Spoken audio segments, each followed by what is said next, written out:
जैन धर्म के 63 शलाका पुरुष।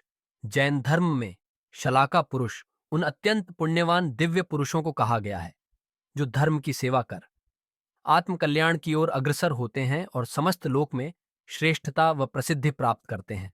ये 63 शलाका पुरुष भरत क्षेत्र के अर्धखंड के अंतिम कुलकर के पश्चात प्रकट होते हैं। ये सभी पुरुष रत्नत्रय, सम्यक दर्शन, सम्यक ज्ञान और सम्यक चरित्र को धारण कर मोक्ष मार्ग की ओर अग्रसर होते हैं।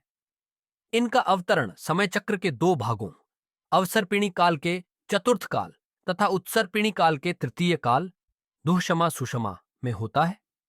इनका वर्गीकरण 6 प्रमुख समूहों में किया गया है। 24 तीर्थंकर जिन्होंने धर्म का उपदेश देकर मोक्ष प्राप्त किया। अवसर्पिणी काल के पहले तीर्थंकर ऋषभदेव और 24वें और अंतिम तीर्थंकर महावीर स्वामी थे। 12 चक्रवर्ती जिन्होंने 6 खंडों पर सार्वभौमिक शासन किया। भरत चक्रवर्ती अवसर्पिणी काल के पहले चक्रवर्ती थे। 9 बलभद्र जो शांत, सौम्य और दयालु नायक होते हैं। वर्तमान काल के 8वें बलभद्र राम और अंतिम बलभद्र बलराम कृष्ण के बड़े भाई थे।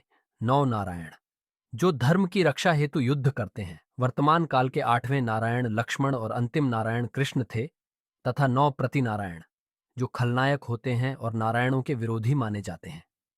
वर्तमान काल के 8वें प्रतिनारायण रावण और अंतिम प्रतिनारायण जरासंध थे। इसके अतिरिक्त जैन आगमों में कुल 179 दिव्य पुरुषों का उल्लेख मिलता है, जिनमें ये 63 शलाका पुरुष और अन्य 106 महापुरुष शामिल हैं।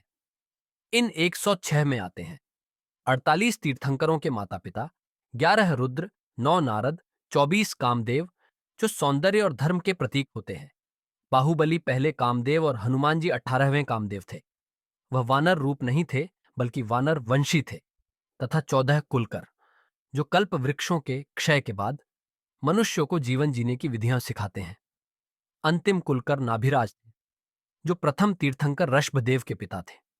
जैन ब्रह्मांड विज्ञान के अनुसार चूंकि समय अनादि अनंत और चक्राकार है, इसलिए ये 83 शलाका पुरुष प्रत्येक कालचक्र में अनंत बार प्रकट होते रहते हैं। इनका उद्देश्य हर युग में धर्म की स्थापना, व्यवस्था की पुनर्स्थापना और आत्मकल्याण का मार्ग प्रशस्त करना होता है। ये सभी दिव्य पुरुष कुछ ही भवों में मोक्ष प्राप्त करने वाले भव्य जीव होते हैं। इसी कारण इन्हें उत्तम पुरुष, दिव्य पुरुष या पुराण पुरुष की संज्ञा दी जाती है।